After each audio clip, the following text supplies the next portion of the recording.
que Pedro tenía las llaves del reino. Eso no se predicó en el primer siglo y segundo siglo. Ningún padre del primer siglo y segundo siglo predicó: y Pedro tiene la llave del reino, y todo aquel que quiera entrar al cielo tiene que estar bajo la autoridad de Pedro. Nada de eso se predicó en el primer siglo. Nada de eso se predicó en el segundo siglo. Se predicó de Cristo, del Evangelio. El debate, para los que no leen, para los que hablan desde el desconocimiento, los debates siempre han sido parte de la historia. Era tan común, era tan normal debatir en el primer siglo, segundo siglo, tercer siglo. Los debates fueron parte de la historia. Era muy común debatir. Pero usted cree que debatían eso. Debatían de Cristo, defendían con uñas y dientes Irineo de León, Justino Mártir, Tertuliano, Orígenes. Defendían con uñas y dientes a Cristo.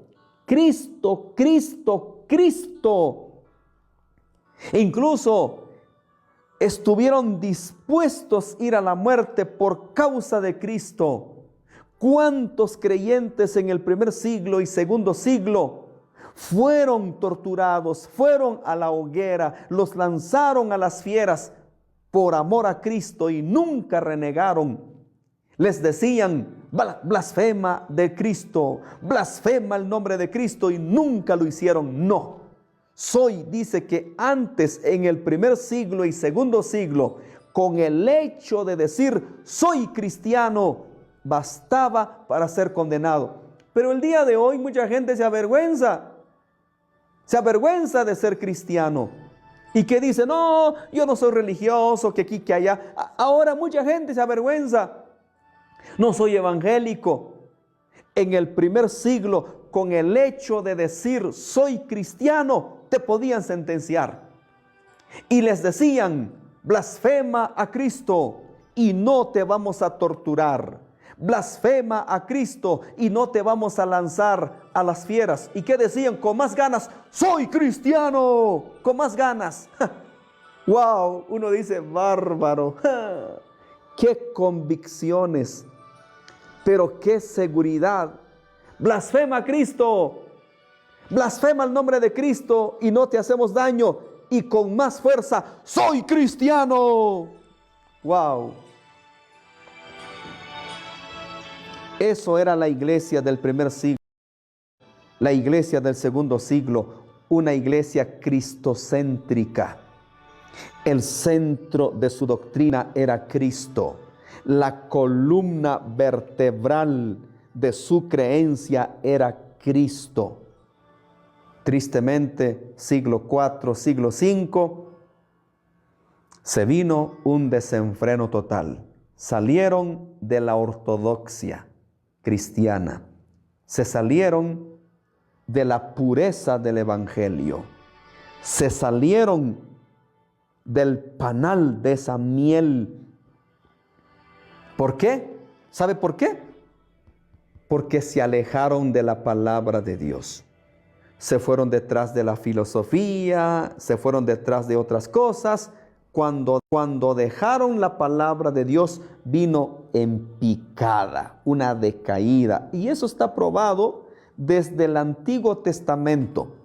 Cuando un rey, cuando un sacerdote hacía a un lado la palabra de Dios, hacía a un lado las escrituras y empezaban a hacer muchas cosas. Y eso está pasando ahora también dentro de la comunidad evangélica. Está pasando. ¿Por qué? Porque muchos pastores, cientos de pastores, han hecho a un lado la palabra de Dios, y por eso se ve tantas cosas, porque ellos están leyendo libros de superación personal. Están leyendo libros filosóficos y ahora comienzan a predicar con esos libros. Comienzan a predicar con libros de superación personal y la palabra de Dios lo han hecho a un lado. Tristemente la historia se repite. Cada vez que un pastor hace a un lado la palabra, un líder espiritual hace a un lado la palabra, tenga la seguridad que se va a venir a pique doctrinalmente hablando. Se va a corromper doctrinalmente porque hace a un lado la palabra. Eso está comprobado. La historia no miente. Las evidencias están. Cada vez que se alejan de la palabra, se van a corromper doctrinalmente. Amigo y amiga, la salvación tiene nombre.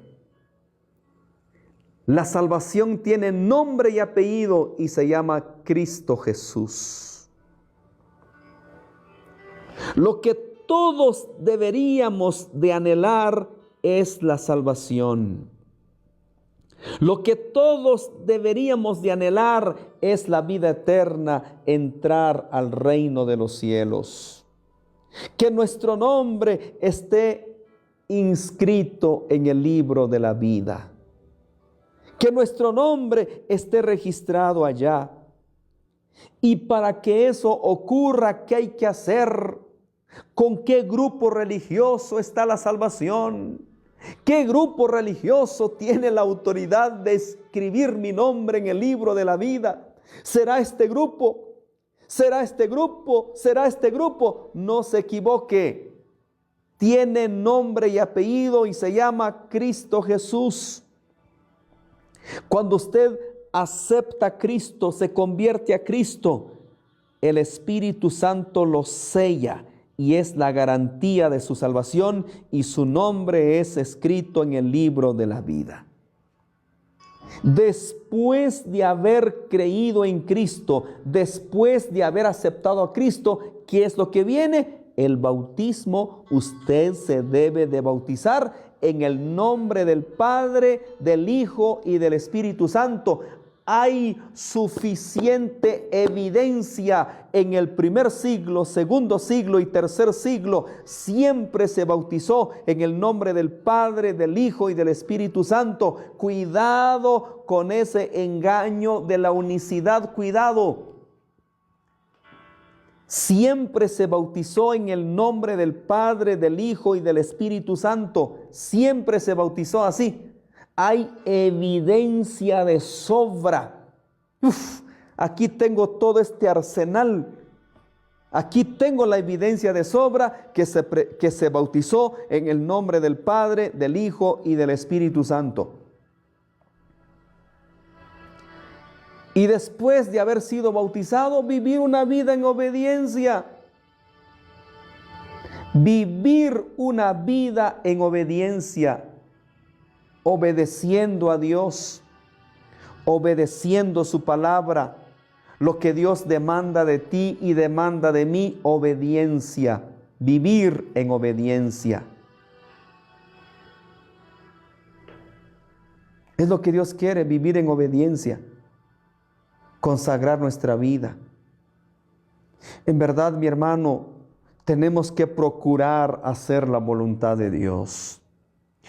Que en nosotros se refleje ese nuevo hombre, que en usted, dama, se refleje esa nueva mujer. Pero si no ha habido cambios, pero si no ha habido una transformación, entonces quizás no ha nacido de nuevo.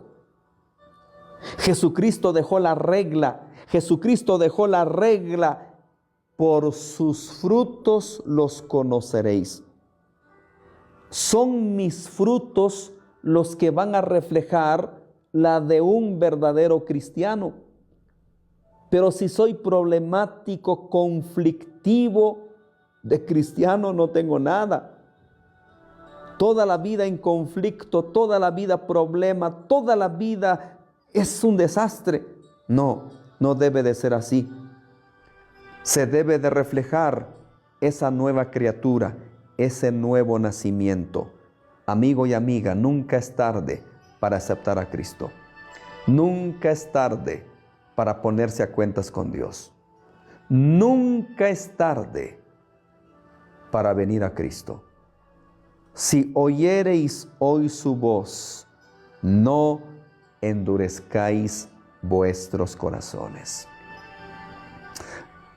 A mí me gusta leer, así que no es problema para mí leer. Y me llamó la atención porque, por ejemplo, Justino era filósofo. Justino era filósofo, era un tipo que leía mucho, que estudiaba mucho. Tenían mucha influencia de los griegos. Por eso Pablo dice, los griegos buscan sabiduría, los judíos piden señales. Los filósofos o los griegos se les tenía que hablar en ese lenguaje, en un lenguaje filosófico, porque les gustaba la filosofía. Entonces, ellos relatan cómo fue que Justino creyó en Cristo, porque él entendió que hay un día del juicio. También Orígenes entendió eso, que hay un día del juicio y que un día todos vamos a compadecer ante Cristo. Fíjate la postura que yo tengo, los padres de la iglesia me apoyan. La postura que yo tengo es que todos vamos a pasar en el juicio. El 98% de evangélicos no cree eso. El 98% de evangélicos cree que no pasará un juicio, solo irán al tribunal de Cristo. Y que en el tribunal de Cristo, ahí lo que van a dar son recompensas. Si te portaste mal, no vas a tener recompensa. Y si te portaste bien, te van a dar recompensa. El 98% de evangélicos cree eso. Yo no creo eso. Y me quedo sorprendido cómo los padres de la iglesia me dan la razón. Me dan la razón. Ellos, ¿por qué estos filósofos se convirtieron a Cristo? Porque entendieron que hay un día del juicio. Entendieron que un día nos vamos a presentar delante de Dios y nos va a juzgar. Si hicimos su voluntad, vida eterna. Si no hicimos su voluntad, condenación eterna. Por eso se convirtieron a Cristo, cambiaron de vida. Eran personas que vivían de los placeres, de la idolatría, del paganismo. Tenían una vida cómoda. ¿Cómo es que renunciaron a todo eso?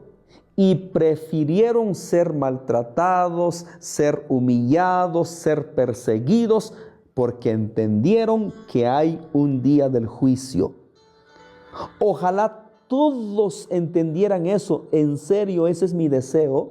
Ojalá todos entendieran eso, que un día vamos a rendir cuentas. Un día nos vamos a parar delante de Cristo.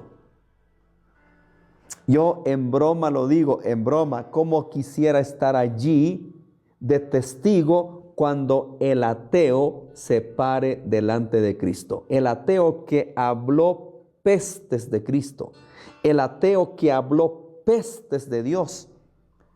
¿Qué va a decir el ateo cuando se quisiera reconciliarse o entregarle su vida a Cristo? Hoy es el día. ¿Eres tú, varón, mujer? Hoy es el día. Dios te ama. Hoy es el día de venir a Jesús.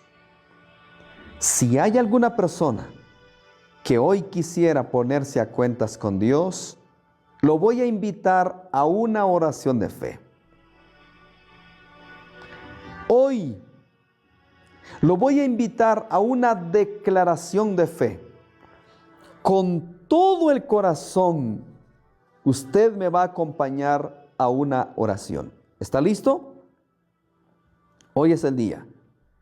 Repita conmigo. Sí, usted que me está viendo y que hoy va a tomar la decisión de entregarle su vida a Cristo, repita conmigo esta oración. Padre amado, hoy creo que Jesús es el Cristo, el Hijo del Dios viviente. que murió y resucitó al tercer día. Padre, te pido, en el nombre del Señor Jesús, perdona mis pecados. Lávame con la sangre preciosa del Señor Jesús. Me arrepiento. Hoy confieso con mi boca que Jesús es mi Señor y mi Salvador. Padre, te pido, dame el regalo de vida eterna. Séllame con tu Espíritu Santo. Hoy me reconcilio contigo. Ahora, confiese su pecado. Confiese su pecado a Dios. En 1 de Juan 1:9, si confesamos nuestros pecados, Él es fiel y justo para perdonar nuestros pecados y limpiarnos de toda maldad. Confiese su pecado, reconózcalo. Padre amado, en el nombre de su Hijo amado, mi Señor Jesús, le doy gracias. Gracias por las vidas que hoy han creído en ti, se han reconciliado contigo. Gracias que tu Espíritu Santo convence de pecado y de justicia. No son mis palabras, no es mi poder de convencimiento, es tu Espíritu Santo, la gloria es para ti. Te pido, mi Señor, la buena obra que empezaste el día de hoy, la perfecciones hasta el día glorioso de tu venida. Soberano Señor, Dios Todopoderoso, en el nombre de tu Hijo amado, mi Señor Jesús, te pido, pasa tu mano de sanidad sobre los enfermos, los que están en los hospitales, en las cárceles, en los cuidados intensivos, en las clínicas, en los centros de salud y en sus hogares. Señor, te pedimos un milagro, te pedimos una maravilla. Tú eres el mismo de ayer, de hoy y por los siglos, y tú no cambias. Ayuda la fe de ellos, ayuda la confianza de ellos, para que puedan tener fe, para que puedan tener confianza y puedan ver un milagro y puedan ver una maravilla. Como Abraham, que no perdió la fe, no perdió la esperanza, y tú hiciste un milagro con él. Te pido, Padre, ayúdalos, ayúdalos en el nombre de mi Señor Jesús. Gracias, Señor, que tu paz que sobrepasa todo entendimiento esté sobre sus vidas. Amén, amén y amén. Que Dios te bendiga. Si tú hiciste la oración de fe, 3 recomendaciones. Número 1, compra una Biblia. Léela todos los días. El Señor Jesús enseña en Juan 5:39, escudriñad las Escrituras, porque a vosotros os parece que en ellas tenéis la vida eterna, y ellas son las que dan testimonio de mí. Número 2, ora a Dios cada día. En Lucas 18, el Señor Jesús enseña una parábola sobre la necesidad de orar siempre y no desmayar. Y número 3, en tu ciudad, en tu barrio o en tu aldea hay una iglesia cristiana evangélica. Reúnete con ellos, congrégate, que te bauticen, que te instruyan con la palabra de Dios. Que Dios les bendiga. Será hasta si Dios lo permite. Buenas noches, buen provecho.